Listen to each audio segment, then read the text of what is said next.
Man you attacked and do last season. That's what the people talking about, like, oh, when they come up and take over the club, we wasn't like that.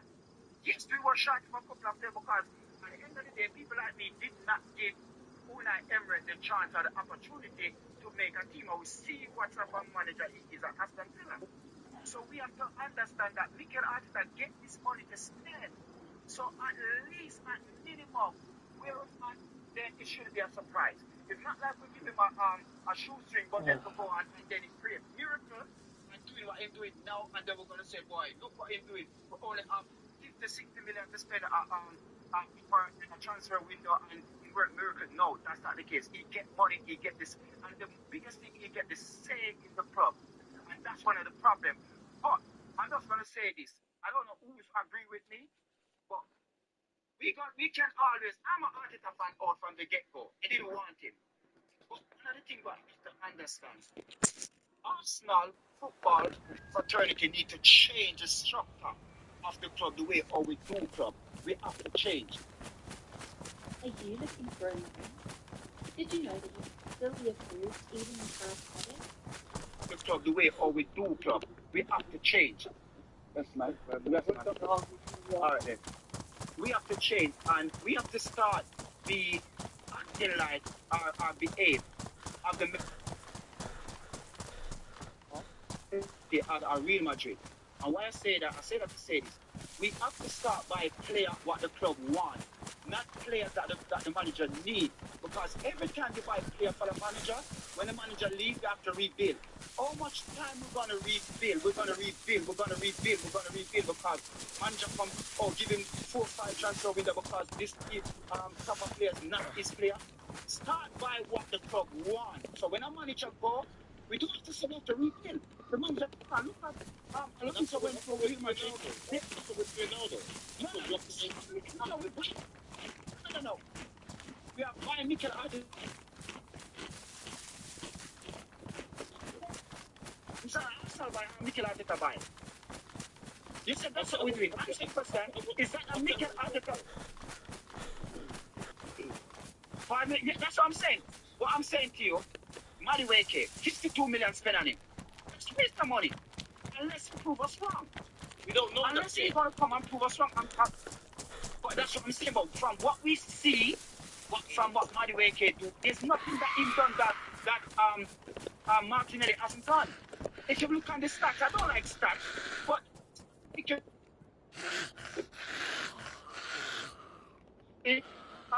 game, beautiful game where Chelsea cannot do without him. He's not a type of player. Rodriguez is a type of player. See the Rodrigo. That's why we're not progressing. What I'm saying is the transfer window is not finished yet. We don't know yet. That Kenny can say. No. Please. My brother, please. If you think that we're gonna get Eze or Rodrigo, any one of them, then you are so deluded that you're in cloud 9. Of course we can get one of them. And if you think that we're gonna get Eze or Rodrigo, then you're living in cloud 9. I don't think we can get one of them. You're crazy. But the fact is, this all started is that how could we be in the position where we need 7-8 players? How can we be in that position? There has to be. No, the most players we should have signed is a maximum 4. Push it to the limit 5. Because you don't want to interrupt what you have now. You're just showing that you're making. Because what we want, what the club want, is you to buy a player who's going to come in and start. So the player that started last season is on the bench, so our bench is stronger. You don't want a player to come and sit on the bench. That doesn't make it stronger. It makes a bench stronger, but you need a starting 11 to be the strongest. Because Madueke is not going to come and start. Blocker is rule though. Well, all right then.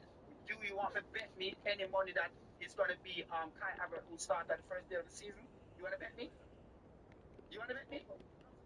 No.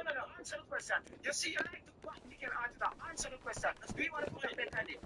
The point is, what I'm saying is, you're saying that we need to buy players that is the first 11, and everyone knows that's not the first 11.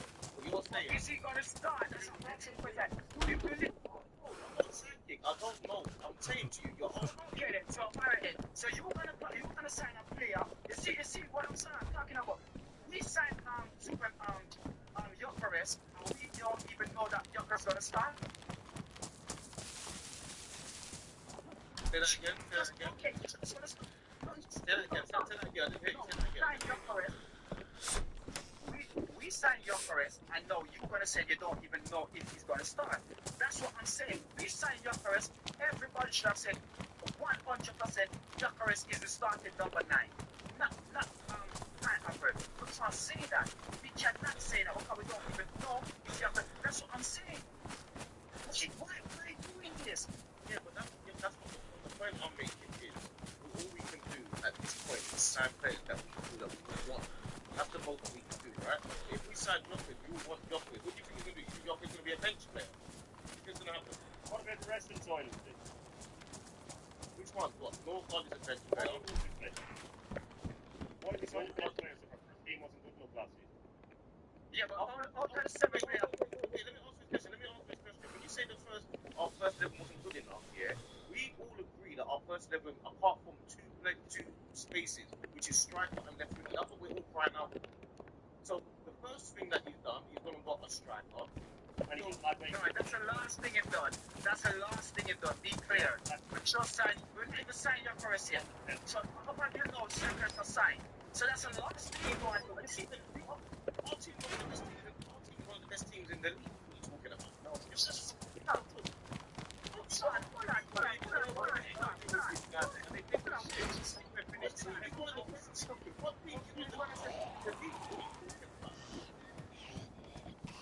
never win the league and then beat Our team is one of the best teams in the league. Of course it is. What are you talking about? You really want to be the best. I understand that. I get that. But my point is, you said No, we're not. I can name a 4 teams that is better than Arsenal last season. 4. You want me to name them? yeah, Liverpool, Newcastle, Crystal Palace, and Tottenham. They all win trophy. They all win trophy. I don't even know. what are you talking about? That's great, bro. It's everything. What is it? 17 talking about? You think it's the last time celebrating finishing second? You think it's the last time celebrating? That's what Arsenal fans do.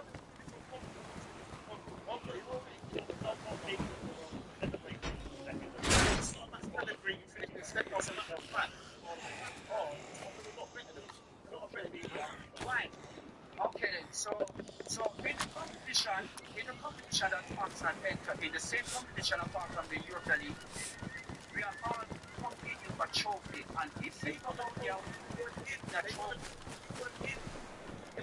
it doesn't matter, they still got that trophy at the end of the season. That simply means that they cannot just go to the trophy, and the ultimate aim for what we are doing is to win a trophy. Like that. Okay.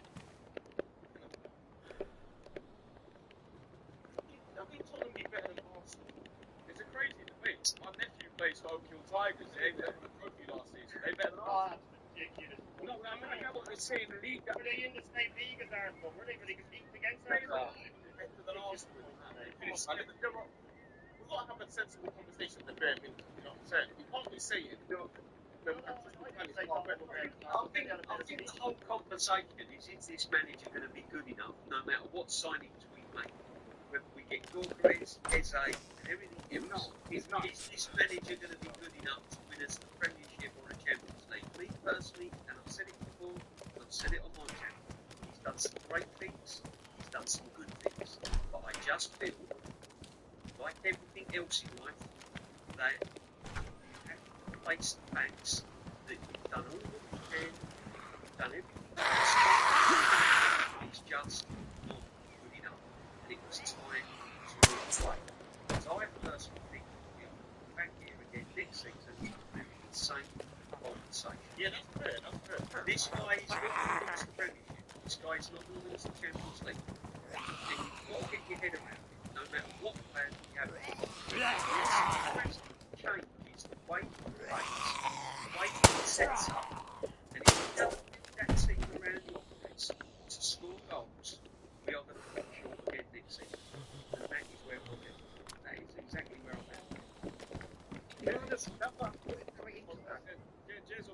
There's a lot of people say it's all about ambition. That's a very good point. It is about ambition. Now, every single person in life should have an ambition. Right? Whatever it is you want to do. Everybody in the chat, everybody on the panel, everybody in the world has an ambition. We've all done it. I've had it. If it doesn't work, that ambition is changing. Now, this manager has ambition. So far, it's failed every step. So, if it fails again this season, his ambition has capitulated beyond the level that he has to go. You look really Macca's. I want to introduce you to the origin of the Macca's, the latex Macca's. His ambition has capitulated beyond the level that he has to go. I've seen people who are chat here tonight, right? You can't do it every year. Now, who's down to talk? So, you telling me that's showing ambition? He hasn't been here since the before the first thing. The second thing is, I want everyone to say the second thing is Ambition. I'm talking your face. But what I'm saying is, about the manager. I'm talking about the club. okay, cool. What I'm saying is, every time we have a stream, we have the same Arteta convo. Yeah, and I'm saying, in that time, we have a stream yesterday, Arteta, day before Arteta, day before the Arteta. Nothing's changed in those 4 days. You're saying the same thing you said a week ago. Nothing has changed in those 4 days. So I'm trying to figure out how you said Arteta should be out, then the next day Arteta should be out, then the next day Arteta should be out. How does that change? What? If he fails this year, he's got to go. You said that already. That's fine, but we haven't even started the season, and you're talking about him leaving, and we've just said about This time next season, we're the same. just fine. The best drivers, one of the best drivers in the world, and you got Arteta out. What I said was, every person and everything should have ambition. And he's had ambition now for 5 years, and he's failed every time.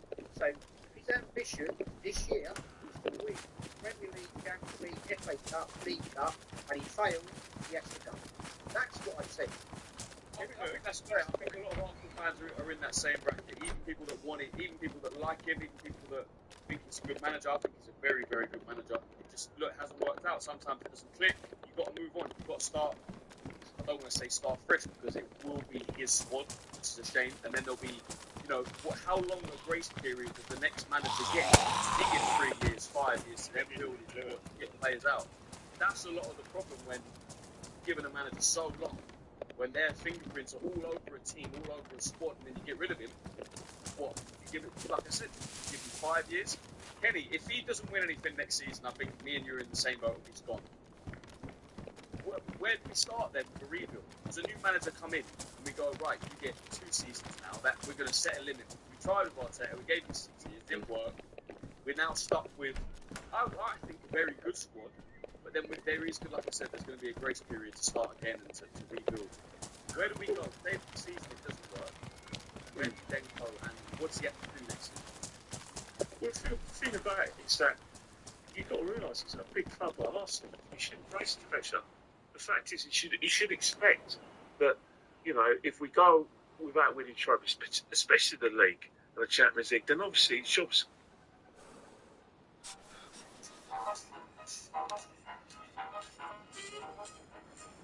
I just want one final question. I touched on it before. Look, we haven't seen him in an Arsenal shirt yet. I think it'll be interesting to do this. People talking about style of play. Yardman, I'm going to start with you. Gyökeres, how many goals does he get for Arsenal next season in all competitions? How many does he get in the Premier League? Give me a number.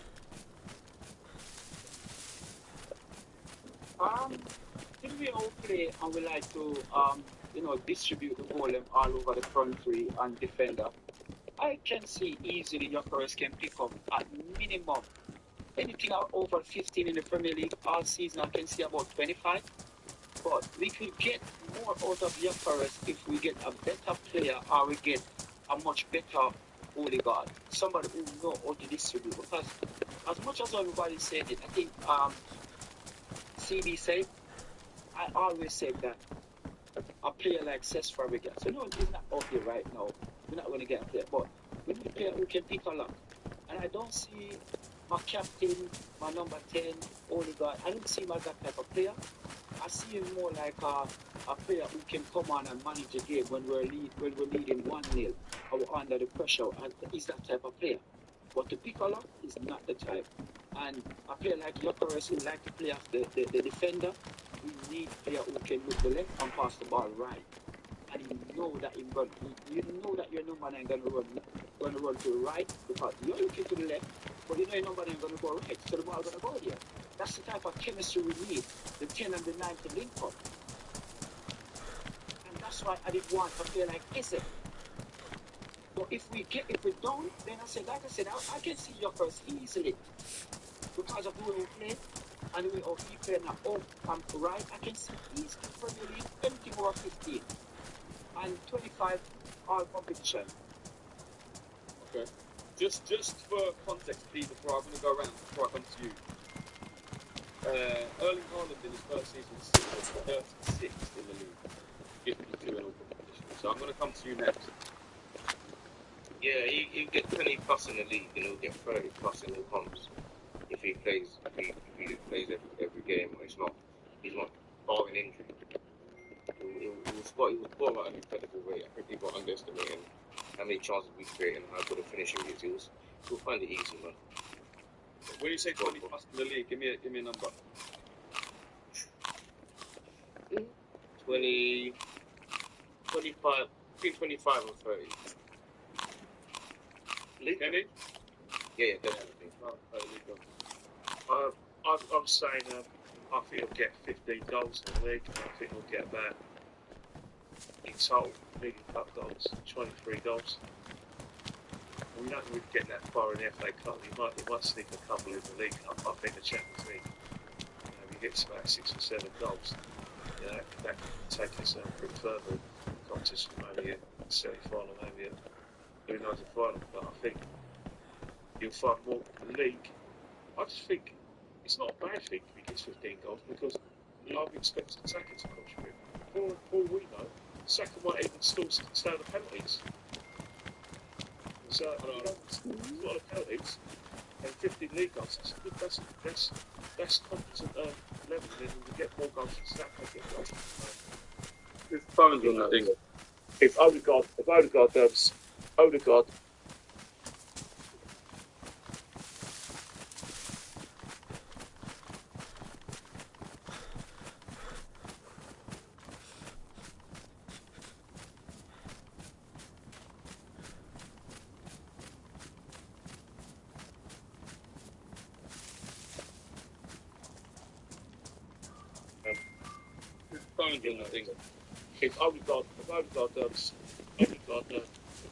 contributes, that's a chance for us to beat the league. If he gets 15, that's a bad season. You reckon? Yeah. What if we get? What about Saka? Saka gets No, 30? it's Saka gets 15. If they were chipping with goals, that could be. Yeah. We might be a good season for us as a club.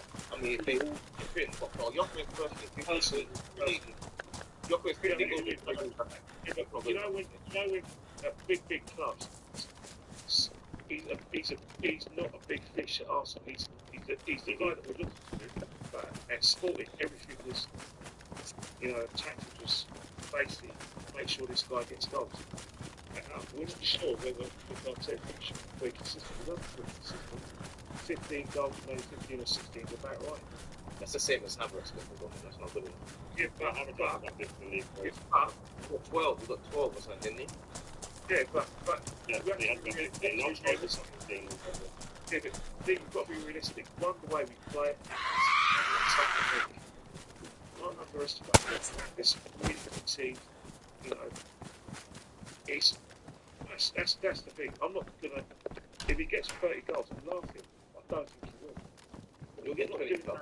His league. I'm not doing the Primera Liga. Just saying, it's a different kettle of fish. Kenny, quickly. I know you're going to run quickly, but you just stated that Erling Haaland get how much goal he get in the first season. 36. Remember that he have a magnificent player in De Bruyne. When De Bruyne is not playing, his goal dry up. So that's why I said with Bucharest, keep up player like that. Yeah, keep up player like keep up player like De Bruyne with Bucharest. And the reason why I said 15 because he just come back in the Premier League. We have to give him time. And I said 15 at minimum. If he gets 20 goals, that is really good. That is really good. I said 15 upwards. You understand? But we have to have the player that who's going to feed him. And if you feed him goal, and if you play to his strength, then 15 goals going to be nothing. And you'll get that before December. Trust me. But we have to feed him. We have to play to his strength. And you know Mikel Arteta going to want him run from one 18-yard box to the leather 18-yard box. You know that. And that is the problem. We need him to stay there. We are paying you to stay on the defender. Stay there. We don't need you to defend. What we have in defender? We're going to get our goal scorer to defend. But I'm not saying that player not supposed to track back, but we don't want our player, our centre forward who's supposed to score and go running from one end to the pitch to another end to defend. Get used to it. Get your head round it, mate. It's going to happen. Or he's going to end up on the left side. He's going to end up left wing. Get your head round it. I know. There was a time we were criticising Jesus for not scoring enough goals, but I would watch him get the ball between the centre backs. Yeah, do you know what I mean? I completely agree that the style of play. Yeah. He has to be. Shane, same question. Along the way. Question. Yeah, I think I'm with Kenny. I think 15 league goals. If he's on penalties, it might change. I presume he will be on penalties, but we don't get many penalties. To be fair, we're not like a Liverpool or a Newcastle who are constantly making personal runs into the box. We're not really. I don't know how many penalties we got last year that I doubt was anywhere close to Liverpool. I'm not talking about the game. But I think 15. I think he'll be more successful in the Champions League. I think the Champions League will suit him more. Suit us more. We get more chances. We get more clear-cut chances in the Champions League. I think he'll score a good deal in the Champions League. I don't think he'll play in the FA Cup and League Cup. I'd imagine Havertz will start in the FA Cup and League Cup. And I think I can see him getting a lot of goals. So this isn't a slight on him, but getting if he is going to get a hat trick, I can see him banging a hat trick in again at home to Burnley or something like that. I think he'll score in games, in big games as well. But I think 15 would be mine. If he got 20, I think he's had a fantastic season. If he got 20 in the league. Cheers. I'm going to predict an 18 goals in the Prem. As long as he can place it.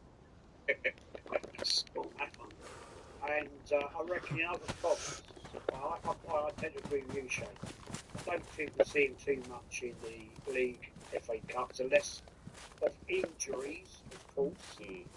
I think the Champions League suits him quite nicely. So I'm going to say in the Champions League, I'm going to say I'm going to go. I'm with them. Because I think he will get the penalties if we do get them. I'm going to go another 10 game goals. I'm going to say 28. Yeah. 28. Right, Jason, you start off under me. I'm going to say about 18 goals Premiership because I think he will score goals against the lesser teams. No disrespect to them, even though we find it very difficult to play against the lesser teams. It's the top teams we don't see. But the problem with West Ham's at home and all the Burnleys away, we truly struggle with. But anyway, I'm going to go 18 goals. I don't think he's going to get much game time in FA Cup, Carabao Cup. I think there's going to be squad rotation. Well, I hope there's going to be squad rotation because of injuries and stuff. And because I think Arteta is going to go all out for Champions League and Premiership, I think most of his games are going to come in the Champions League. Depending on who we get in the early stages, I reckon he'll bag about 6 goals in the Champions League. So yeah, it's about 24, 25 all in total. I reckon 26. Yeah. Just looking at some numbers. It's enough, around. Yes, yeah. Van Persie, 2011-12 scored 30 goals. That's Arsenal's record in the Premier League. Thierry Henry also 03-04 scored 30. Henry 05-06 27. Henry 04-05 25. Alexis Sanchez 2016-17 24. Adebayor 07-08 24. Henry 24. Henry 24. Ian Wright 23 96 97. The last in recent eras, obviously I know I mentioned Alexis Sanchez, but Aubameyang got 22. They split the Golden Boot. It was with Son and was it just him and Son? Yeah. Son and someone else. So And Salah as well, I believe. Salah as well. Sorry, yeah, the three of them. It's hard. Christian, can I just say? So what I'm saying is, you've just ruled off there, like banging strikers, and they're only just living 22, 24 goals. So when you're putting this guy in that league and you're expecting him to get 28, 30 goals, sometimes you have to just think realistically. It's going to be a big ask for him. He's not in that league of striker. I remember when we were scoring all of those goals back then, there was no VAR. We managed how much of them goals I get ruled out. So that's what I'm saying. And VAR again take away a lot of goals which in past time would have been given.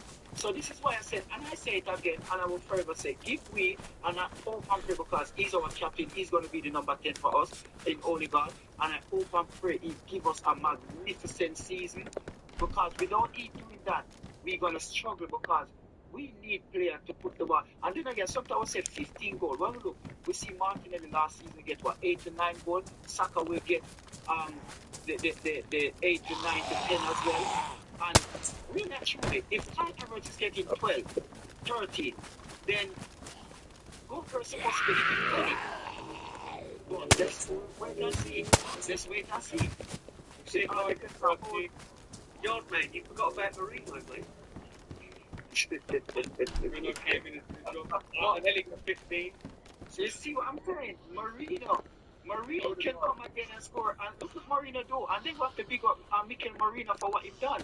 He saved us like, it wasn't for him, we would have finished second.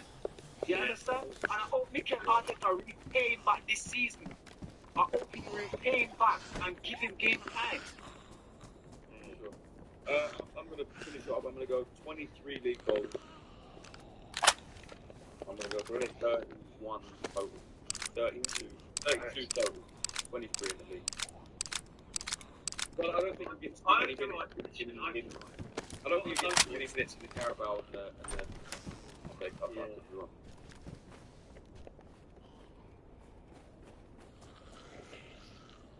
Take it with you along the way.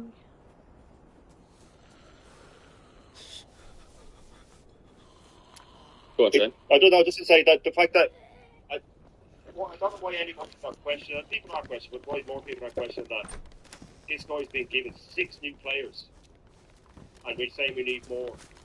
How can after this amount of time being in charge can you get handed 6 new players and have the smallest squad in the league? It just shows the absolute devastation that he's done to this squad, and I don't know why it's not questionable. Nearly £1 billion down, 6 years into his career, and with 6 new players, we have the smallest squad in the league. I think it's absolutely disgraceful. That's right. I've been saying that, Shane, and we're still in the position where we're behind Liverpool.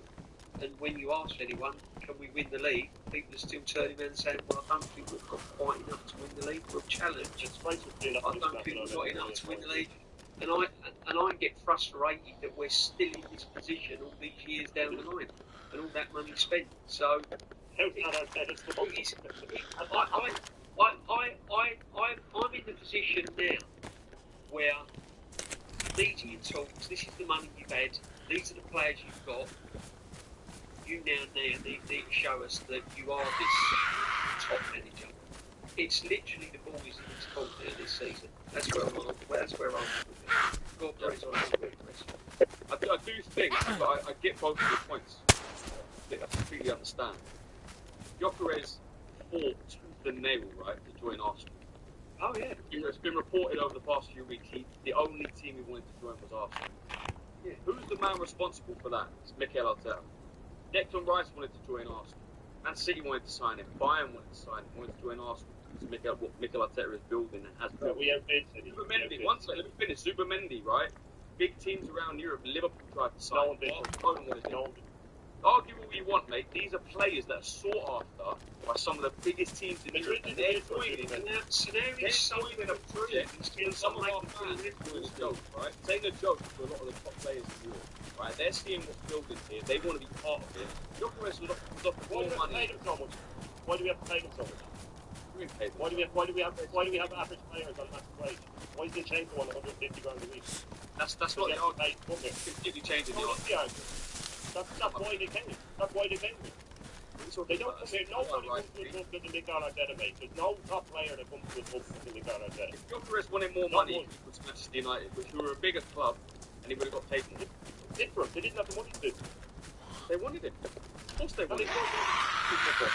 If Real Madrid had come in, if Real Madrid had put down a proper offer to Mendy, he would have gone there. There's no way on earth he'd turn it down. Do you think a player will turn down Real Madrid to come to Arsenal?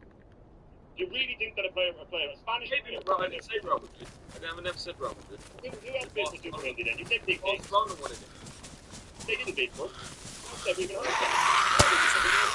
whatever you know. Declan Rice. What about Man City? You bid for Declan Rice. We outbid Man City. We outbid Man City. Either way, we are now being Arsenal with their hat in the ring for some of the top players in Europe. And this is a project Mikel Arteta has built, right? Alright, tell me, how about starting 11 what it's going to be next season, right? It's Ryder in goal, Timber at right back, Saliba, Gabriel, either Lewis Skelly or Calafiouri. Mendy, Bryce, Odegaard, Saka, Jokeres, and Martinelli. Who out of that 11 do you think are not good enough to win the league? Out of that 11. What do you mean? What do you mean? Yeah, how about 90% of the team he just mentioned hasn't won the league. 90% of the team he just mentioned hasn't won the league. The only change in the league. I'm talking about a team that has been built to potentially win the league. I don't think. Yeah, but the problem, I think we're missing the point here because there's a difference between potential and actually winning the league. You're saying that he's got us to this level. We haven't won the league. How can you talk about winning the league? No, but what I'm saying is now. Which one of these players have won the league? Yeah, but you're saying that is Arteta the player. Arteta has now sold the dream. It's his job now to make the dream come through. And this is what we're trying to say. He's got to make the dream come through because he's obviously sold them in, and you're saying he bought them in. But what I'm saying is, the only difference Arsenal before Arteta. Why did big players come to Arsenal through the last 140 years? What I want to say is, you just said that you just named your starting 11 there, Christian, and said potentially they can win the league. The only two players that are different from that starting lineup on the seasons that didn't win the league, Zubimendi and Jokeres. Everyone else is the same player. We didn't win the league under them, and we failed. So we won it last season. But what I'm trying to say is, the only two players there that are different are Zubimendi and Jokeres. And if you think that those two players are going to make a massive difference to win us the league, I don't think we are. I still think we're way short. Steve, what do you think? How far are we from winning the league with that 11? Say we Jokeres up front, we've got Zubimendi at the base. I think left wing is still a problem, but I think in a universe where there's no injuries, it's the same. Starting 11 wise, I think that team is a team that can really challenge. Don't get me wrong, there's quality teams in this league. It's not going to be a given. We're probably not going to be favourites. Liverpool are strong, Man City are strong, Chelsea are strong. Newcastle I thought would be stronger, but they're struggling in the market. It's going to be a tough league. We've never lost a tough league. We've only won this Premier League 3 times. People go on like we've won it 15 times. Right? And the 3 times we've won it in history, Man United could have won it. Another team could have won it. It's never a given. People talk like Arteta should have been a team heads and shoulders clear, winning it every single team. Put it off at Premier League. Why do you get rid of the history before Premier League? It's no different. It's just a different name for the division. Why do people put the history off at Premier League? I'm talking about Premier League. I'm talking about what we're in right now. Just stay top division. Why Premier League? Why people do right? Well, it's the Champions League, which we've never won. How about that? People saying that he should win it. We've never done it in our history. I never said he should win it. I said he's never won it. League Cup. When was the last time? talk about that. We can talk if you want to talk about history and go back. Yeah, there's negatives on our history as well, right? So people saying this guy has to, this guy must. I agree. If he can win something next season, he probably got to go. I'll still be grateful for where he's taken us to, but in hindsight, it wasn't good enough. But to say he must win the Champions League, say he must. But you've gone now from previously saying he has to win a major and then he has to go to, he has to win something and probably has to go. So you're already going with everyone, understand it? You're already going with 6 years without a trophy after an FA Cup. You said about a month ago that he has to win a major or he has to go, and now it's he has to win something and he probably has to go. No. So the standard's already been lowered. You're already moving the goalposts from. I think This is the problem. There's always a safety net for this stuff. There's always a safety net for this stuff. How can we say more than once a year? I've seen him produce. That's why there's a safety net. And the trash that What have you seen him produce? What have you seen him produce? 19 competitions, 19 failures. Look, mate, I've been trying to be 12 years old, yeah, sitting by myself. I know what a shit Arsenal team looks like. I know what a shit atmosphere looks like. What is at the Emirates week out now? Last season towards the end was a little bit different. I know Kenny, DJ, a lot of these guys also go. I don't know if you go. But it's changed over the past few years. He's brought the love back into this club. And whether people want to accept it or not, there's negative fans, there's positive fans. I understand that. I still believe in the guy. And next season is a big season. D, talk to me on the season. Obviously, it's feeling like all or nothing. There's a big section of the fan base has to win or he's gone. I'm on that bandwagon. Has to win or he's gone. But I'm not has to win or shit manager. It has to win or, you know, unfortunately it didn't work out. Even though we supposed 89 points in the Premier League, Champions League semi-final. Okay. Overall it's not. He's put a high level of football. And I genuinely think there will be clubs queuing up for this after the league after. I really do. Yeah. I don't think you're wrong, but what I feel like, we're in a position where we can potentially win a league title or win something big, yeah. So I feel like for the first time in a long time, I feel like instead of us having in and out debates or technical debates and stuff like that online at us, I feel like we have to actually band together for once and support the team for once all the way through. If he doesn't win the league at the end of the season, we can have a different conversation. But I think the whole point is to support the team, regardless of if you think Arteta is not out. We know he's staying, so it doesn't matter. We know Madueke is here now, so it doesn't matter whether we want him or not. We might as well just all support each other. And try and see 22, 23, everybody was behind him. And he blew. No, but that's the point. That's the part I'm making. They were, but what I'm saying is, at the point we're at right now, it's not. It's saying I don't want Arteta here when you know he's staying for this season. So I'm saying this season alone, for one time, why don't we all just band together and try and support the team to try and get us over the line all together one time and just give it one big push. Because it's not said that we did before but some people can't just plug their ears and pretend things aren't happening around. No, but you see how things are moving. Yeah, but you wanting Arteta around now, what difference does it make? It's not going to make no difference to it. Also, just change my mind. I'm not saying change your mind, but what I'm saying is it would help if you said, you know what, let me just support what we're doing right now to try and win it for one. I'm walking up to him in the street and calling him a prick. He doesn't even hear what I'm saying. I'm just voicing my opinion. I don't think he doesn't ever in there, but other fans hear what you're saying. And other fans. Hopefully has heard them. No, but not other fans. I mean other rival fans. If a rival fan likes you, then you're doing something wrong. Because rival fans are not meant to like you. Yeah, your rival is not supposed to like you. Your rival is meant to dislike you. So, as far as I'm concerned, if rival fans like me, I'm doing something wrong. So I feel like we're meant to be banding together to go against everyone else. For some strange reason, we do it, and everyone else, we battle each other, we're arguing with each other. If we stay in the top, you look at West Ham fans, they're in the same position. Liverpool fans are at the moment.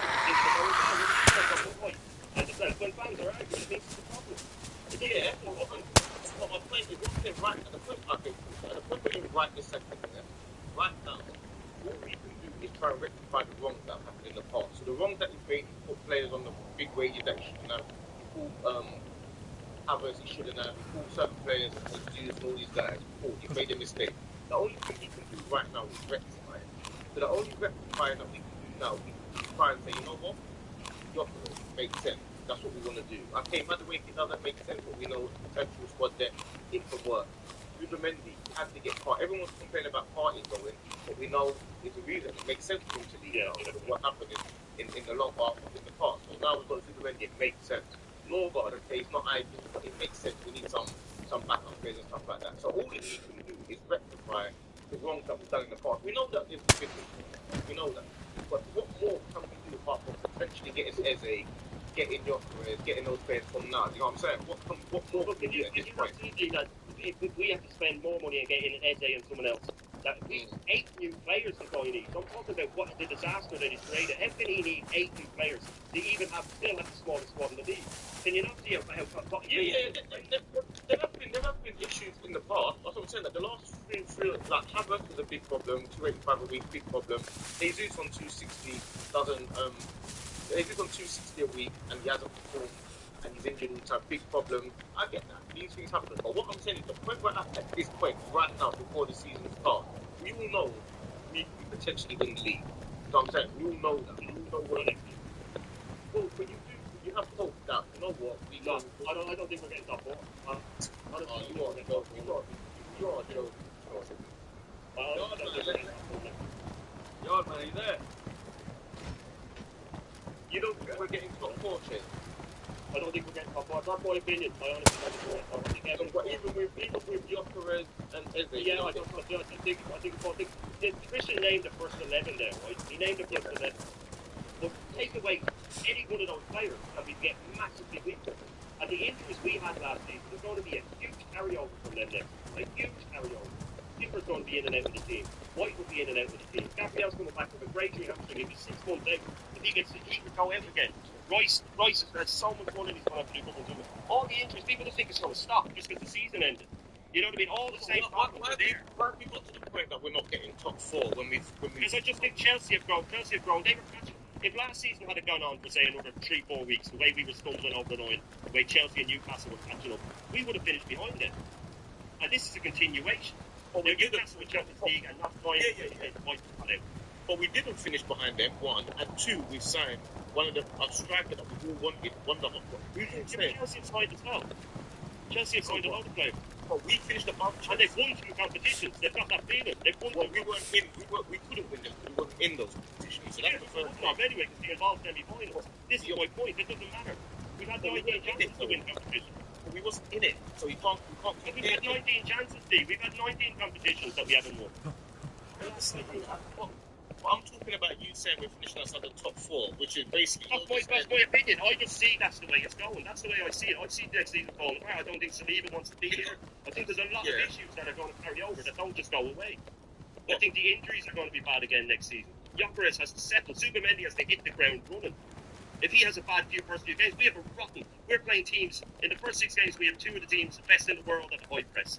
We could be out of the league after 7 or 8 games. If Liverpool and City start the way I think they will by winning their first 6, 7, 8 games, we lose 2 or 3. We're already out of it, and then the morale drops.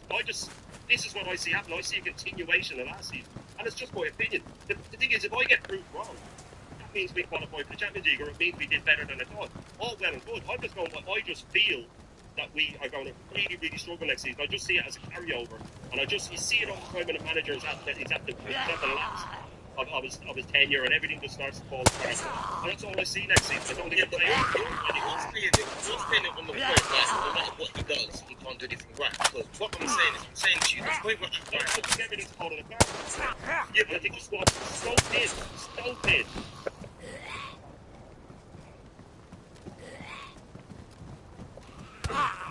Whoa. Bitch. Bitch.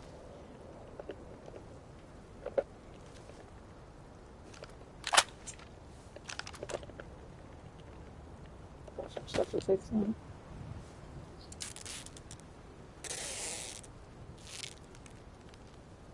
They got him to relax during nail trims with this one simple change. The best way to trim your dog's nails is not... He was killed by the police. He was assassinated. There are race issues. In this country, we had the national flag. Dr. Martin Boots, skinning, dead brothers. Those guys had caught me. I would have been 6 foot. Violence against people is wrong. Within our community, the black community, there's too much. Did the leaders of the BLM movement, did they genuinely think it was about black lives mattering? Black lives do matter. the old Bill taking a knee. What kind of business is that? Oh, tell me, history will prove Tommy Roberts is correct. Was the killing of Chris Cabba justified? She wore a bulletproof vest. She clearly said she was a Black Panther, what she believed in, and she was shocked and killed. If Sasha died, race riots supposed to stand. Irrespective of the fact that the culprits were probably black. I want to say a quick thank you to our sponsors, Gold's. Excited about the possibilities today. And we're going to discuss some great things. You and me both, because for me, you play a really important role in the country's movement and progression, but we're going to come to that. You have lived a very interesting life. I don't think people are quite ready for this. But before we get into the death, the murder, the terror, the celebrity, let's just touch base on your background, because you were born in Barbados. Yes, I was born in Barbados, beautiful sunny Barbados, in 1965. And then the question becomes, why the hell am I in a cold country? But Barbados is a beautiful country. Sun, sea, warmth, culture, beautiful food, beautiful people.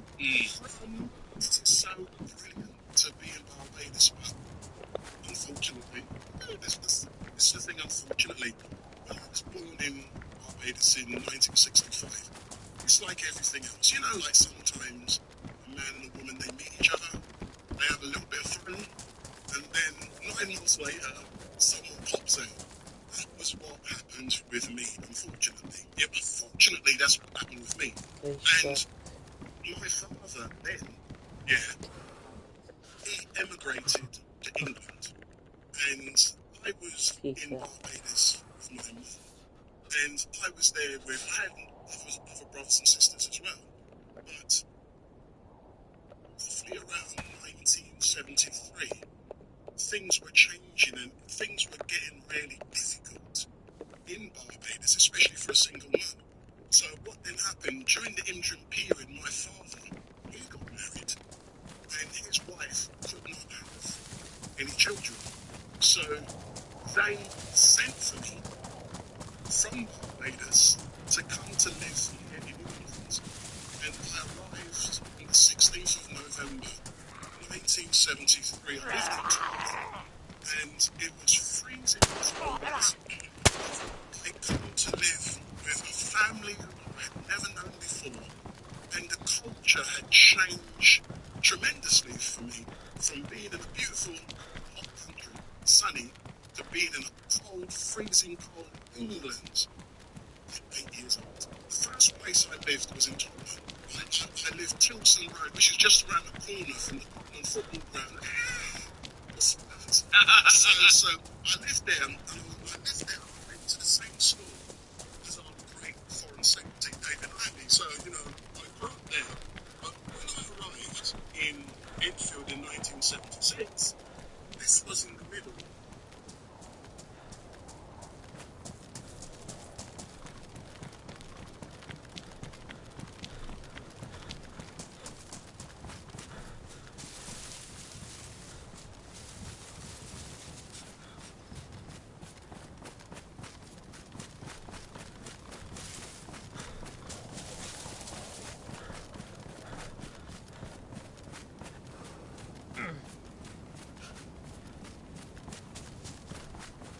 How am I dark blue wrong?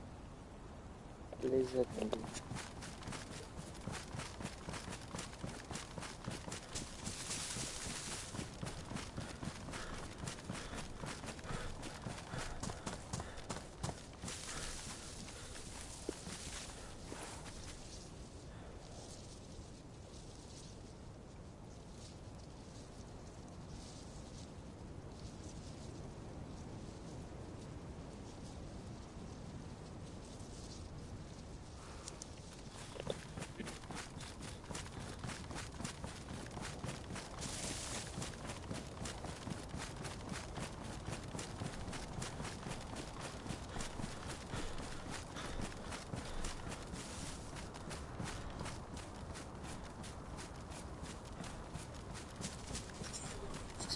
When I arrived, This was in the middle of race issues, let's put it that way.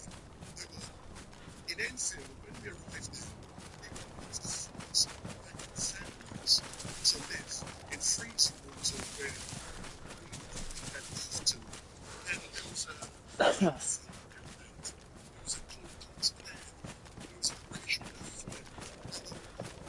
was a nice banner, boys. Oh.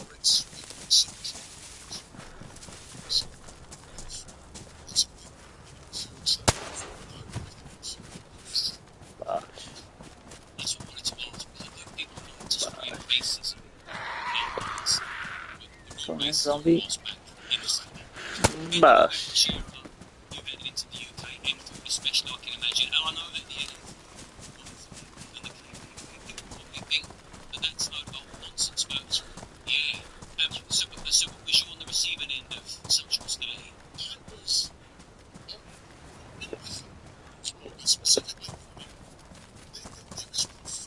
Server reset. No.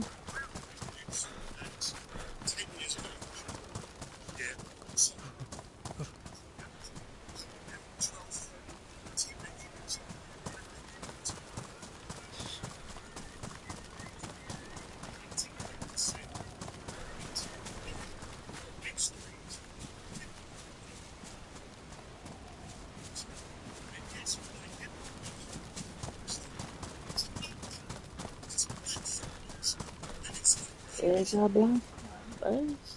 Here, and welcome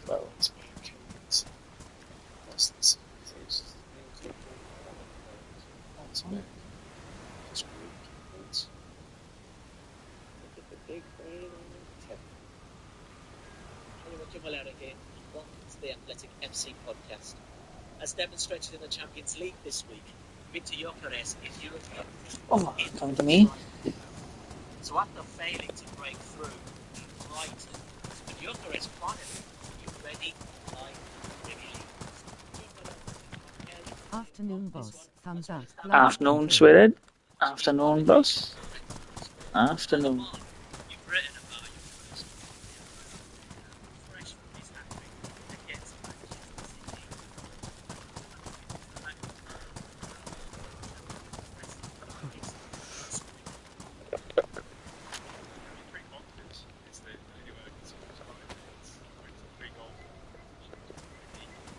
You good, Brosky? I'm good, boss. You good? What are you saying?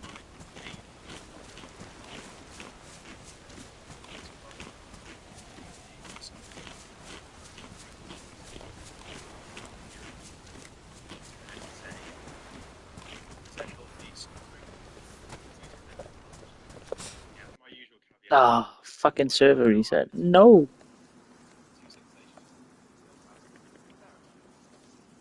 Now we wait. All good, thumbs up. Light skin tone. Yeah.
Why?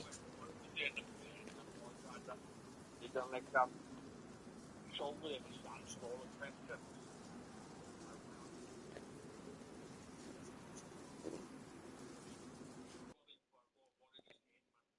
Yeah.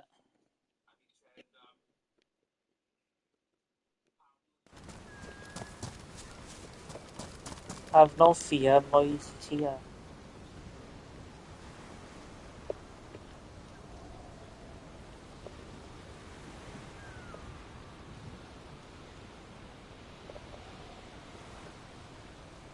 Have no fear, because Moise is here.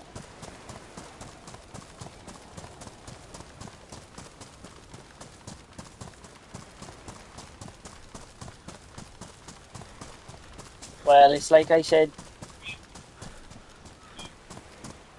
Yeah. But like we said yesterday, you've got money, you've got players lined up, but you're deciding whether to pull the trigger on a big one, because then you might not be able to.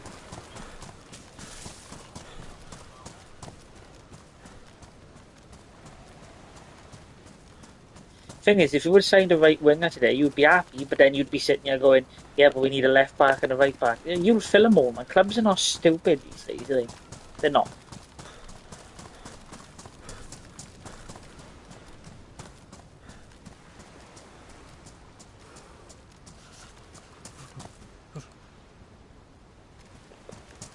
Nikolenko and this guy, no.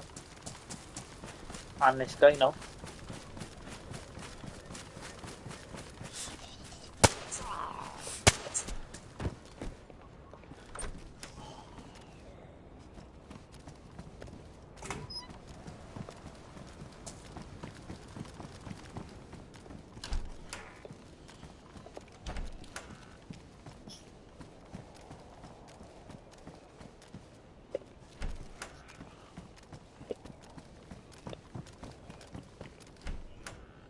Yeah.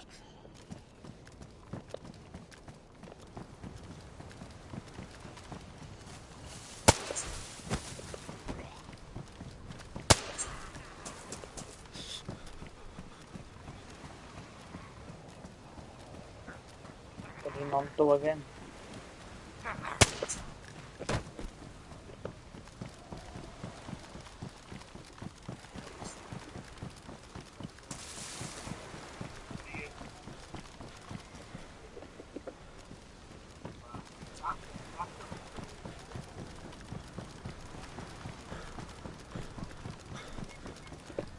Oh.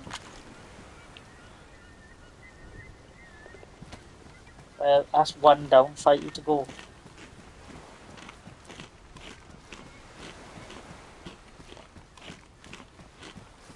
Oh.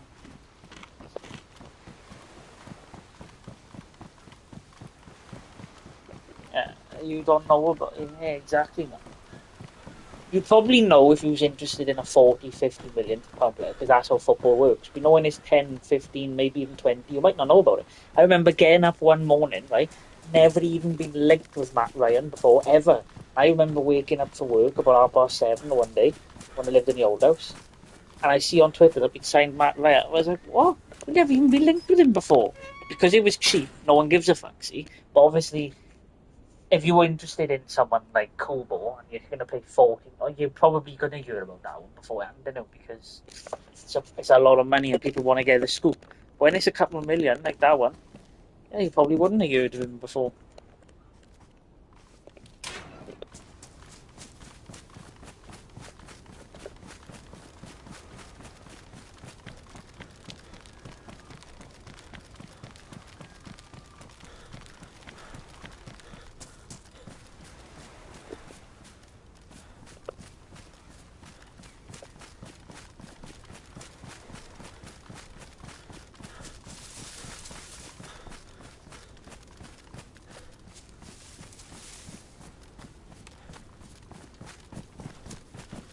He's a refund one anyway, really. How are they letting go, like? No, not even when they. I'm saying that market is Man City's even when they really. How are they going to let him go, like?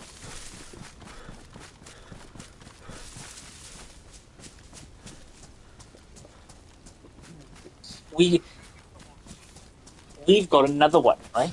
Mark my words, in 2 or 3 years, because he's only 15 now, right? Everybody's raving about this guy called Max Dowman, right? He's just turned 15, right? So he's very young. But all the compilations I've seen, and he played against AC Milan the other day, right? I've never seen a 15-year-old with the touch and the turn that this kid have got. Now, you're going to say, oh, when you're 15, no, you never know. You never know what they're going to turn out like. But I'm telling you, in 3 years' time, when he's 18 and he's playing and he's starting in Martin Odegaard's role, remember what I said? He's supposed to be the best. He's supposed to be, at this age, he's better than Saka was at this age. Our academy is just winding out players left, right, and centre. It's unreal. Unreal. I've never seen nothing like this from our academy. But obviously, when you're 15, you have got to calm it down a bit, like, haven't you? Because fucking hell, he's 50, still doing his GCSEs. Like, but I've never seen someone with the touch and turn like that. Like,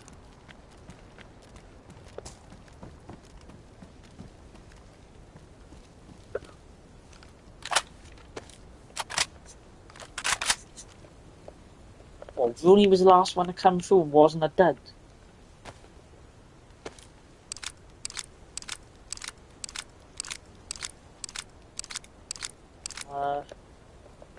You'll know players who've come through. You must have had people who've come through and started, man.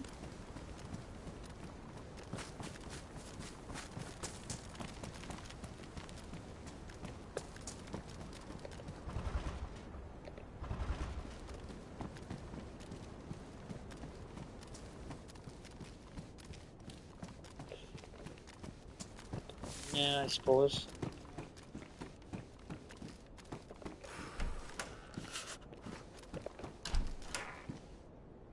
Yeah, I suppose.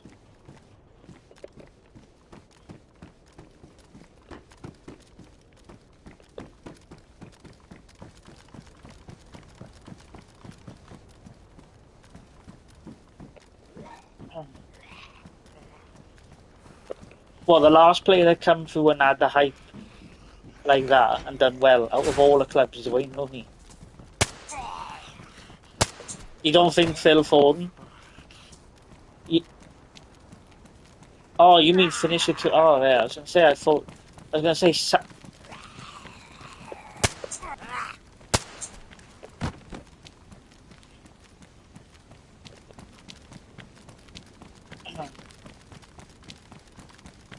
I think give it another 10 years when Saka's finished and he'll be up there, boys. Yeah, he will never score the goals Rooney did. He'll never score the goals Rooney did because Rooney wasn't. No, Phil Foden is overrated. Oh yeah, you've got to win the trophies as well. But that's the problem with being at Arsenal, isn't it? But if Saka was playing for Man City, come on now. Yeah, he would have won all the trophies. Yeah, that's what I'm saying. 100% he would have. He still might with a bit of luck, you never know, but who fucking knows, innit? Today's the day you'll be getting a new tenner anyway. Because the guy I follow, Hand of Arsenal, have said that they've had to rush out quick. The media team's working in fucking overdrive. Because Sporting, to get one last thing on us, and that's Verandas, the president, to get one last thing over us, he's dying to tweet out that the transfer is done. We can do.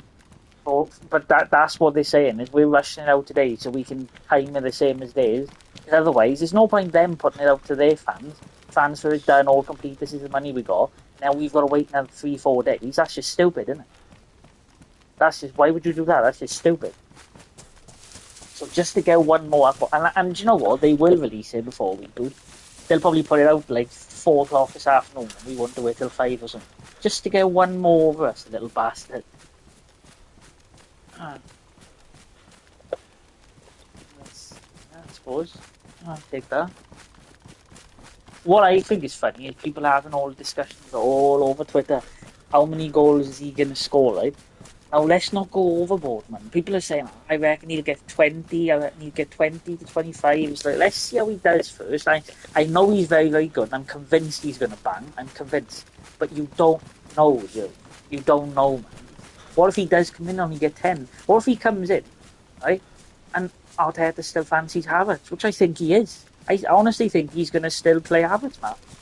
I double or quits, right? When the first game of the season comes out, yeah? Havertz starts against Manchester United.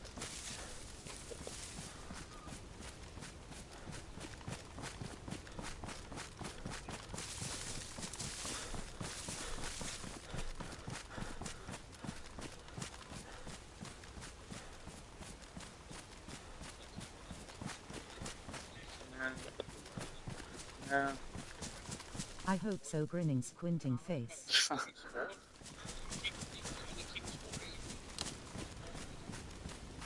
Yeah.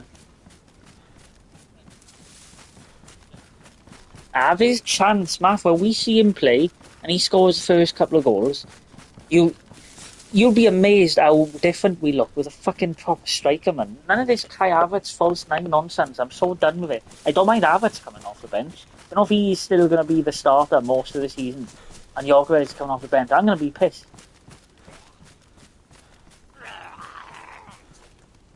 Yeah, I've been saying that. The money everybody's got. It's unheard of, isn't it? Because Arsenal are going to get 7 players, yeah, because they are going to get it, as they mark my words. They will get it, as they. I don't know how when it'll be, but that's just got everything written all over it, right? They'll get it, as they would have got 7. Liverpool will be looking at 5 or 6. Man City might do more business. Chelsea have signed about 100 million players. Who knows how many they've signed? And then it's just the rest, then, isn't it? I mean, what have Newcastle and Aston Villa done? What's Brighton done? What's Brentford done? Bournemouth, Everton, Palace, Wolves, Burnley, Sunderland, Leeds. No one else has really done anything, have they? Sunderland have done a little bit. That's because they had to. They had to. If you compared your business, right, on the God's honest truth now, yeah, getting Barry and this guy now, this left back, and your backup keeper, with Palace, Wolves, Fulham, Bournemouth, Brentford. No, you can't. No, you can't. But that's why I'm saying you can't go that mad then, can you?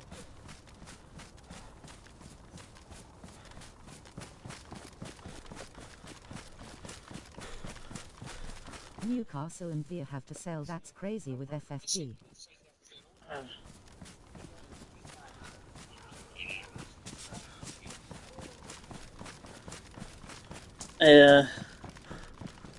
I seen someone, right, this guy called True Geordie, he's massive on Twitter. You must have heard of him, a Newcastle fan. And he tweeted out today, didn't he? Corruption against Newcastle. How the fuck we got to sell Isak when we're owned by a country who got all the money is ridiculous. And I'm like, oh, boo-hoo, daddy, I want all the toys. Buy me all the toys. How's about grow your club normally, like Liverpool, Manchester United and Arsenal have, and spend what you fucking earn? How about that? There's no corruption against Newcastle. It's just you're not allowed to do what Man City and Chelsea done, which you can argue, well, why can't we? But they could. But they should have never been allowed to do it either. Fuck your drug money. Fuck your Arab money. Do it the proper way, like everybody else. Everybody's got to do it. Oh, Dad, I want all the toys. I want another one. Oh.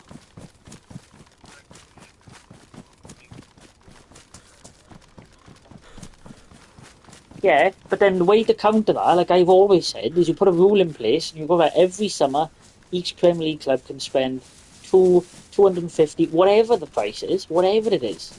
That's how much every single club can spend. And you'd have an equal playing field then.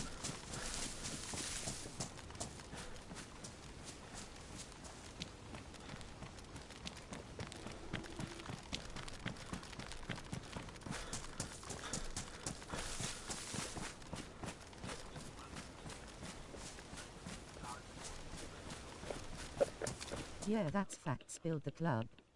and don't get country owners.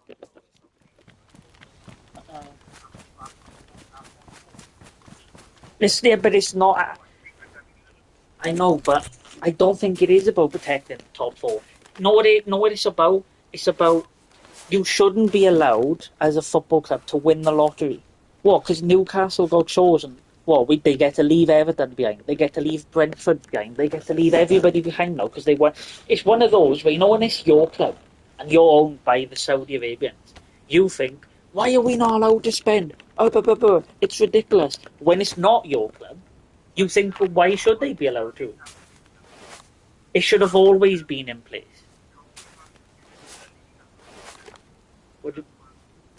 What do you mean? What do you mean La Liga is finished? I don't.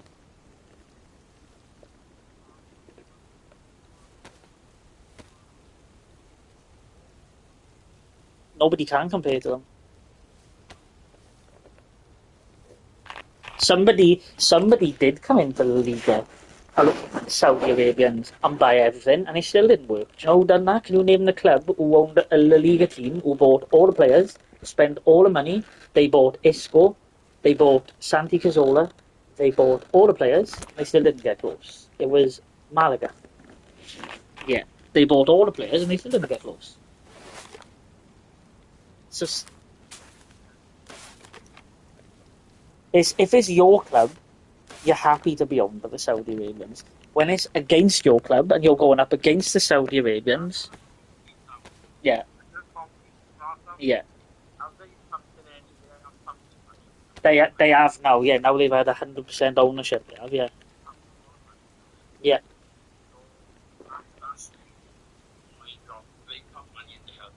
Yeah. So of FSG for Liverpool, they've had to now, haven't they?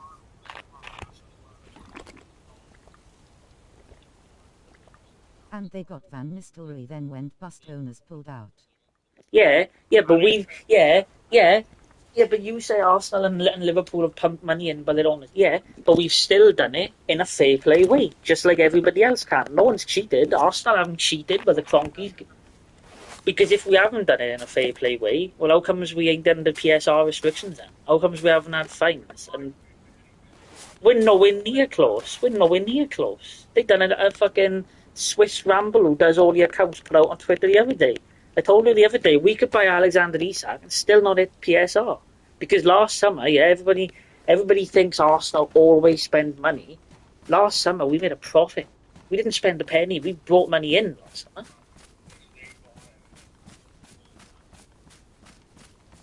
Liverpool didn't spend money last summer, and that's why they can spend. So, this time next summer, do you think Arsenal and Liverpool will be spending 300 million each? Because I know they won't be. They won't be. They won't be, and they can't. Yeah.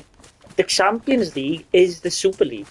That's why they've stopped fucking around with the Super League. The Champions League is the Super League. There's so much money in it. You get 100 million for being in it. And then when you get to the semi-final, like we did, ours went up to 197 million in revenue from the Champions League semi-final. Yeah. And why are they in that? Because they won the Champions League. So you've got your Super League. I just think when you're owned by the Saudi Arabians, you're always going to think everyone's against you. It's corruption, blah, blah, blah, blah, blah. And when it's not your team...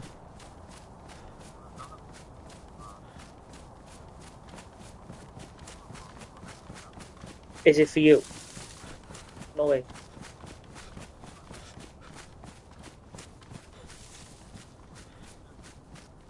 Yeah.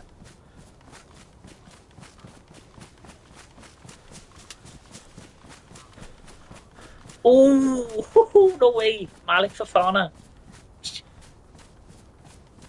Math. Chelsea and Liverpool wanted him. Did you see the links to Liverpool?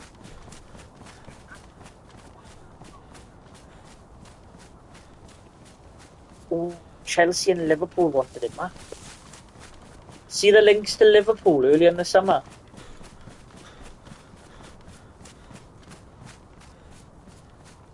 That was, I think, if I'm not mistaken, when I seen he was linked with Liverpool, he got some sort of clause where you've only got to pay something up to 40 million. He's not going to cost 60 million.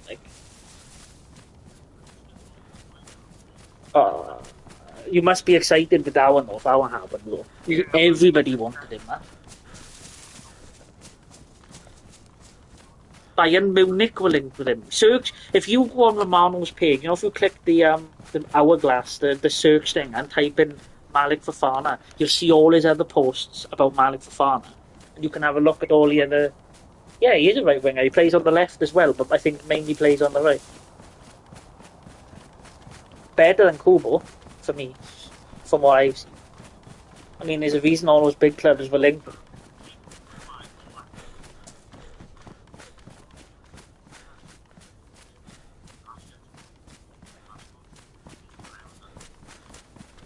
I was going to say, and see, you hadn't even been linked with him, and it's come out of nowhere, look. Really?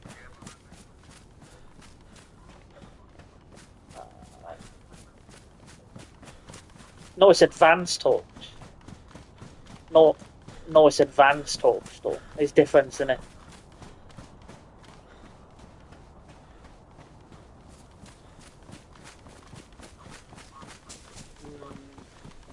Stay on the phone. I'm going to go on his page and type it in now and see who he was linked with, because that's a big one. That's a sort of statement one where you like moved into a new stadium. That'll sell shirts, like.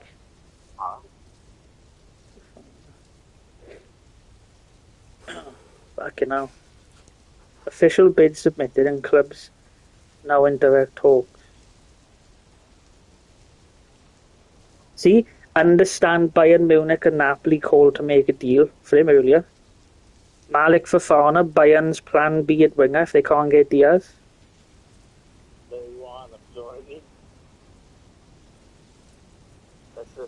Malik Fofana linked with Chelsea. What does it say, Bayern? Malik Fofana linked with Chelsea. They consider him if they couldn't get Bino Gittins. So that's Chelsea and Bayern who wanted him.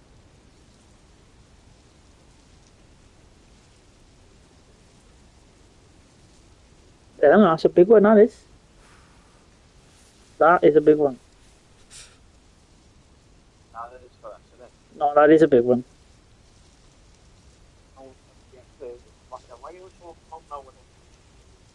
Why is it come out now?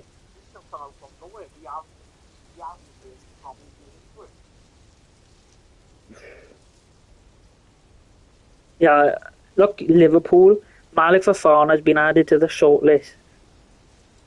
If Liverpool do sell Luis Diaz, that was the other day. See? He was linked with some big clubs, he was.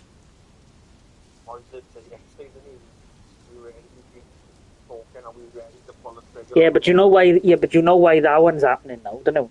No, because Bayern are getting Luis Diaz. You've probably gone, well, he ain't going to Bayern now, so now you can move now. Whereas if they hadn't sold Diaz, maybe you would have gone to Munich, just because. To be honest, if it was Munich or Everton, no, let's. But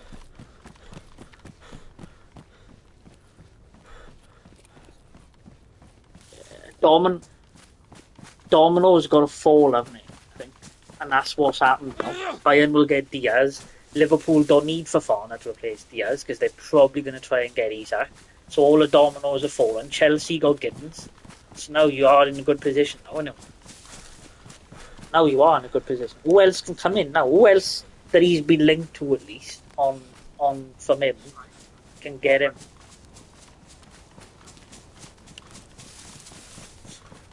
Villa can't spend that money, I don't think, can he?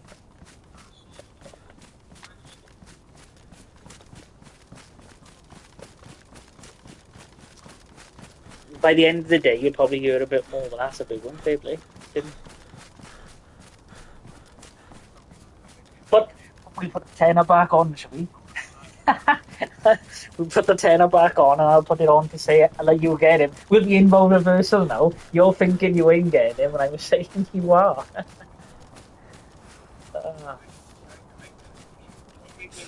If you did get him, you got Fofana, you got Tierno Barry, you got that left back. All of a sudden now, your sum ain't looking so bad. I know you still need like another 3, but it's not looking so bad then.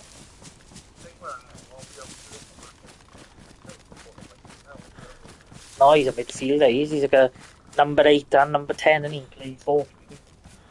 Like Odegaard and De Bruyne. He'll come in because you can't get Kubo. That's the one that probably dies with this. No?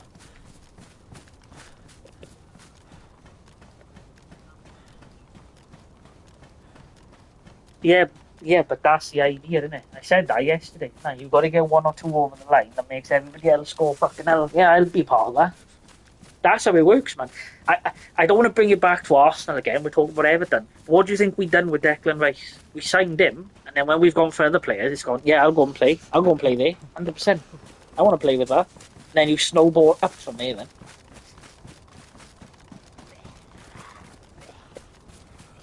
I didn't expect that one. Anyway, that's not no way, because you hadn't even been linked with him, really.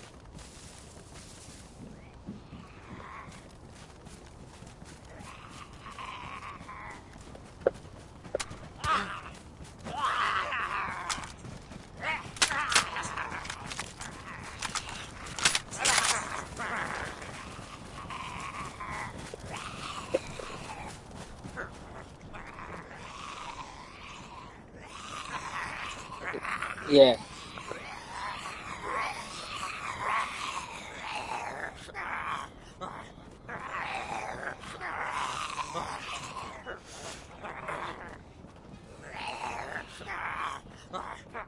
Yeah. Of course they do, because you're talking to the player. So when you ask the agent, are you interested? The agent got a responsibility to say, well, we are talking to this person, this person, this person. Come on. Yeah, they are, they.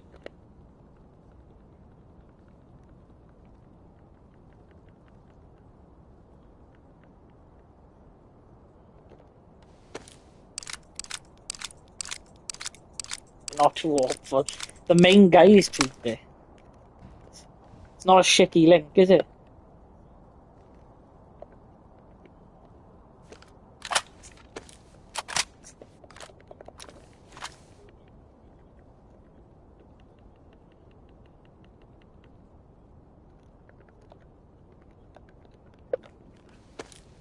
Nah, he said talking on terms, didn't he? If you're not interested, you don't even get to talking. Listen, the way it's been explained to me, yeah, by people who know what they're talking about when it comes to football, the way it's been explained to me is that you only bid for the bidding for someone once you spoke to the player. And I know you said the other day, no, that's not allowed, but everybody does it. You use the club can't do it, but you can get an intermediate to do it.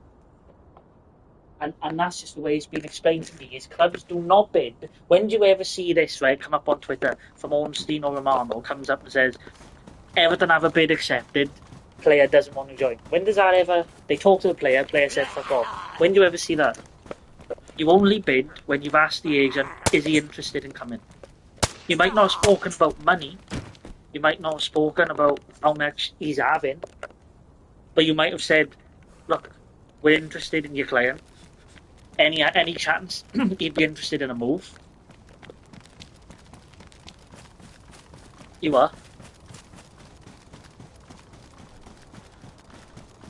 Yeah, but not everyone you read. Like, sometimes you see him tweet 8 times about your club before you get a here we go.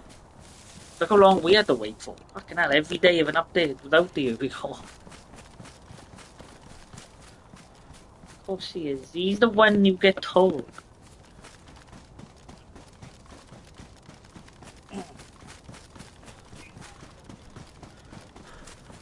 No. And do you know how that's true? Because yesterday Ornstein tweeted out full agreement now with Sporting Lisbon, completing that full agreement. My guy was in London doing his medical at the time when he tweeted that. So how are you tweeting out only now full agreement when he's already in London doing his medical? That makes no sense. And that's Ornstein. It depends which side it's come from. Depends which side of the... If it's come from the Leon side, or if it's come from the Everton side. You'll get that one done now. I'm very confident.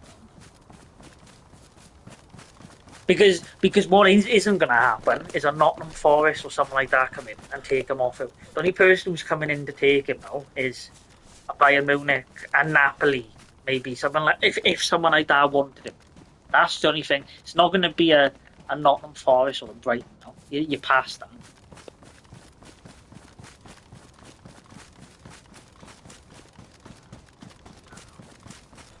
Yeah, but see, the money's got to make sense. If you know you've got to do 6 deals, you might think, well, yeah, we could spend 50 on Kubo because that's what they want. Or you line all your different deals up. You've got our left back for, what was it, 9 plus 3, so that's 12. Instead of paying 50 for Kubo, you might end up paying 35 for Fafana, and you've got the left back. You don't know, do you? But for a club that had big PSR problems only a year ago, to get Tierno, Barry, and then if you get Fafana, and then you get a left back, and then you might get 2 or 3 more, you haven't done bad, like, for a club that had nothing to spend.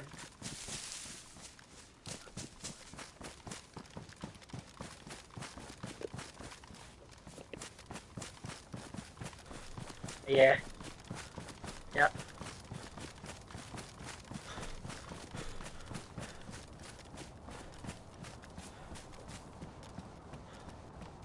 Yep.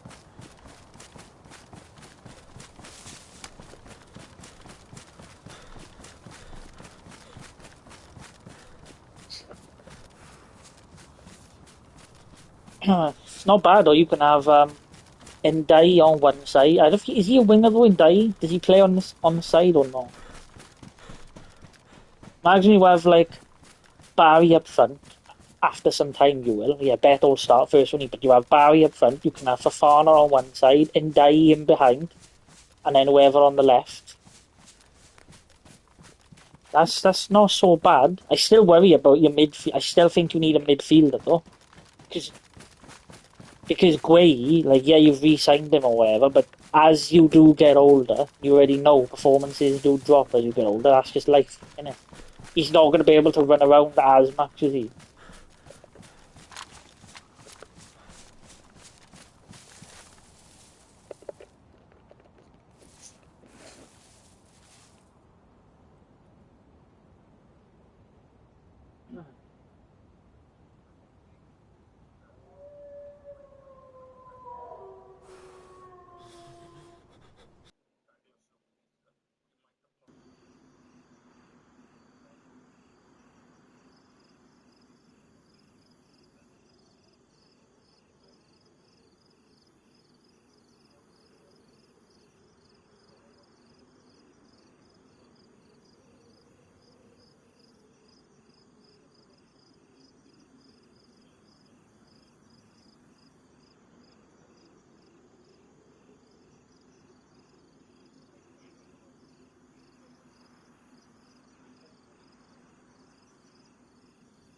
See, look, that's how you know, right? This is what I always do. You know when you're linked with a player and Romano tweets it out, look in the comments what people of other clubs are saying. And I'll tell you whether you've got a good player. No, but it tells you what they think of that player. Look, first one that comes up. Everton are very quietly but surely having an all-time great summer transfer window. Happy for the Toffee supporters who suffered a lot. Someone else just put Everton, really? Then another one is like, Fafana is a serious talent. If Everton can steal it, it could be one of the steals of the window.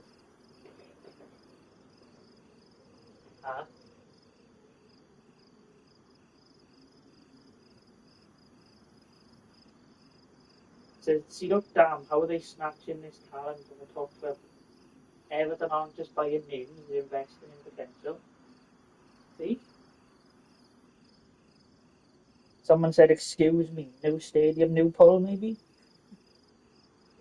See, so, I know, like, sometimes you read the comments and you get salty, but if people are being honest, you can read the comments and see what people think of.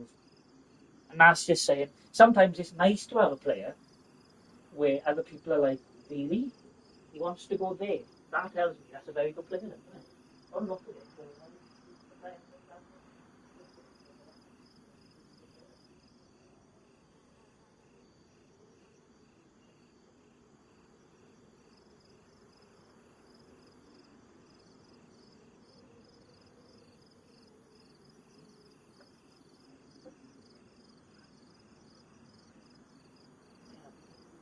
I just don't think you. The, the fact that you've said bid submitted, clubs talking, you don't submit a bid unless you've spoken to the player. You might not agree with the player, so the player's interested then. So why would you not come to a. Unless he turns around and says, I want 200 grand a week, which I highly doubt he will, Why would it not get done? And if you're talking to the player, you've submitted a bid, you're talking to the club. Well, how does it not get done unless Napoli or Borussia Dortmund or someone like that comes in, which I just can't see it. Why would it not?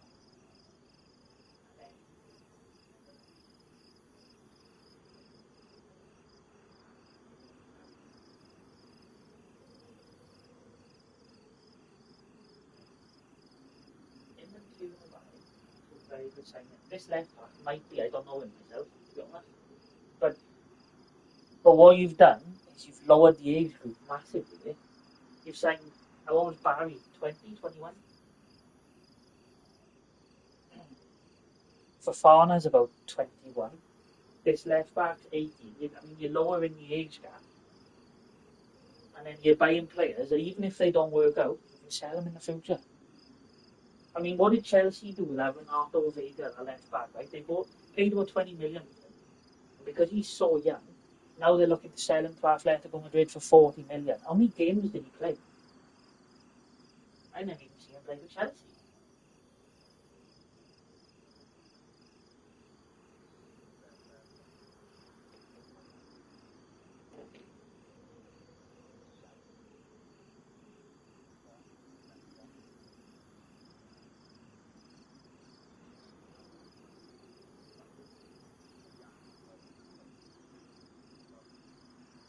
Yeah, because he's probably trying to find out from his own sources, isn't he?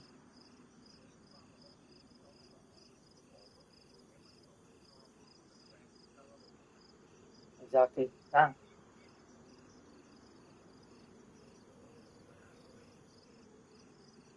Yeah. Yeah. Yeah.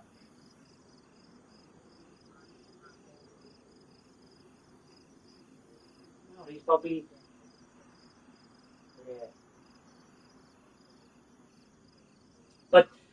Yeah. But even I know it sounds terrible. We know even if it did fall through, it doesn't matter. It doesn't panic you because that tells me the club knows they need a winger. They know they need a good one with good potential, and they have the money. So if you don't get that one, maybe you do win for someone else, like someone else you haven't even seen on the list yet. You'll get one, and you'll probably get a good one, even if you don't get this one. That's fine. Sometimes you don't get every player, but you're linked with the right kind of player. And sometimes that's more important. I know you really want this player, but if you didn't get this exact one, you're still in a good place because you know the club knows that you're not going to not get this one and the club's going, well, that's it then. Can't get it, no. It's not going to happen. The fans would never allow that. So it'll get done, man. Trust me, it'll get done. And is he French? He's French, isn't he? Cyrano Barry's French.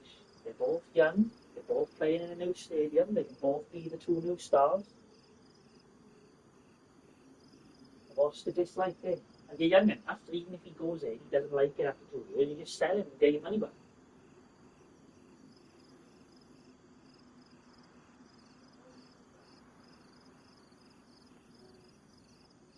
Someone's in denial and it's happening.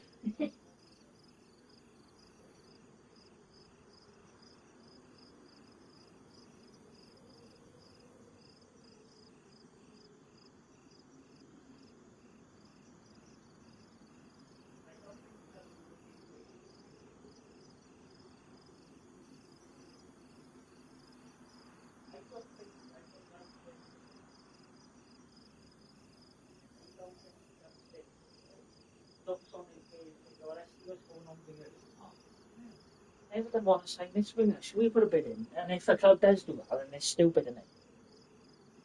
So I don't think that's going to work. To be honest with you. Clubs would know before they.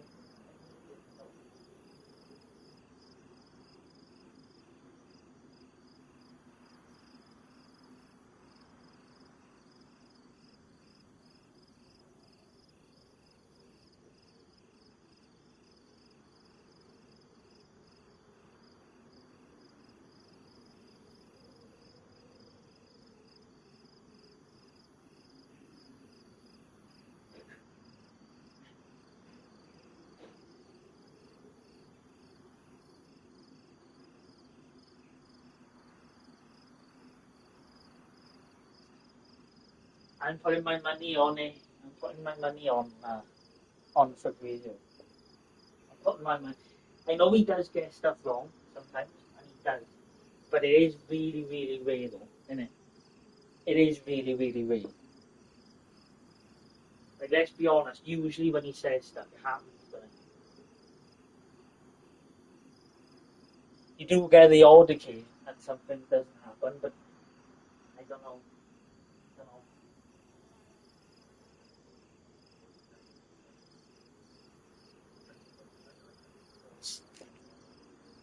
Yeah.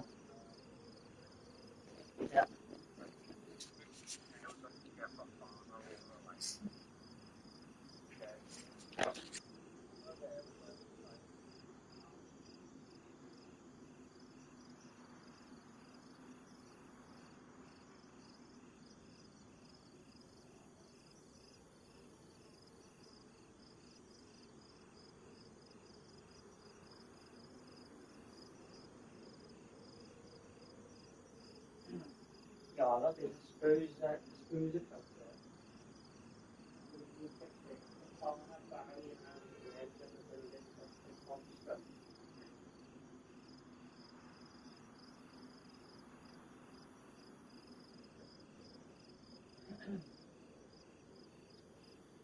Yeah, no one's saying nothing bad.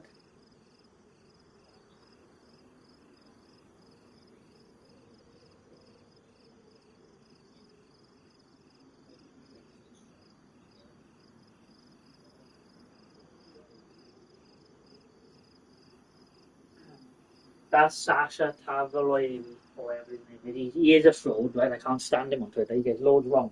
But he said 3 days ago, I just see your tweet now, Liverpool remains on standby for Malik Fofana as soon as Luis Diaz goes.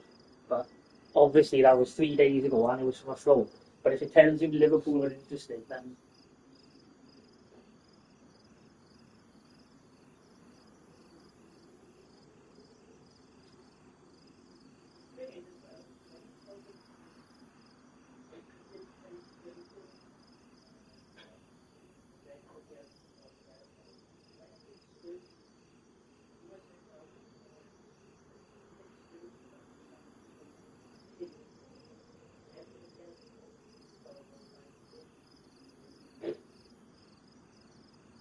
see what I'm saying?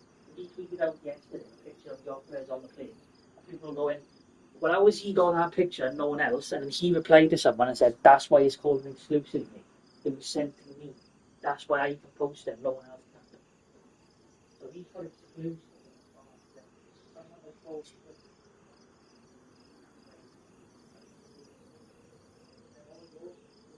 People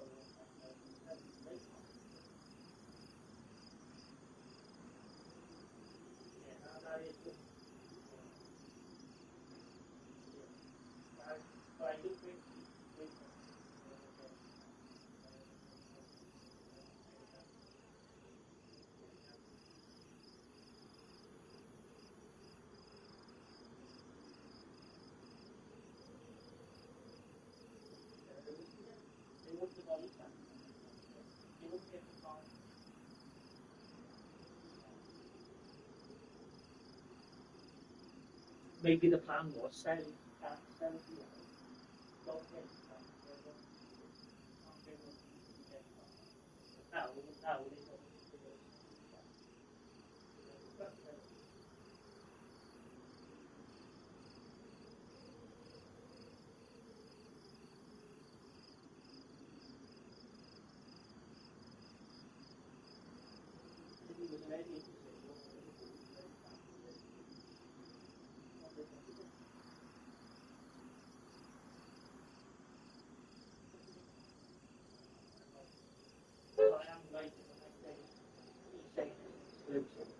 that's his information. So your sources won't say that. Like we said, you know what I mean?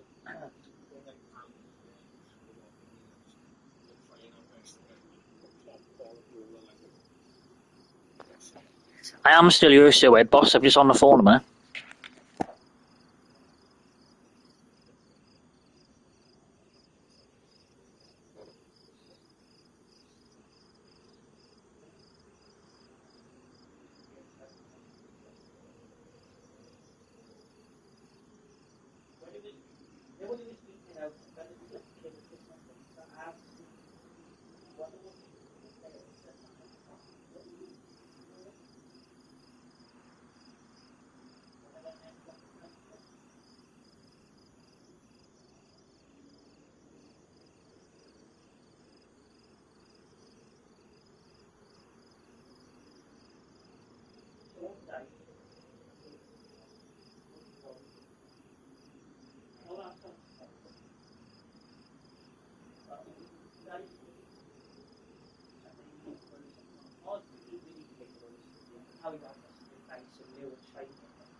Everybody else was saying it was going to happen. Fucking like another fucking week to tweet it out. We knew it was going to happen anyway, but waited a whole week for him because he probably was like, I need to make sure I get this right now. Is it definitely happening? Then that was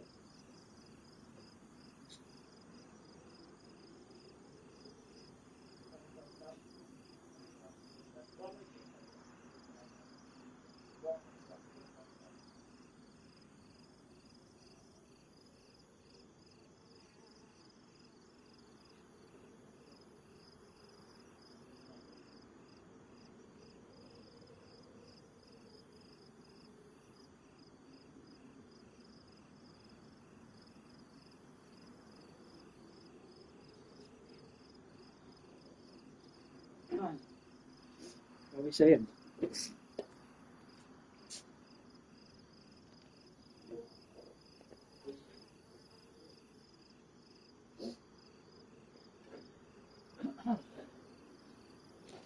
No, but I didn't know, but it's fine. Finish on Naggy.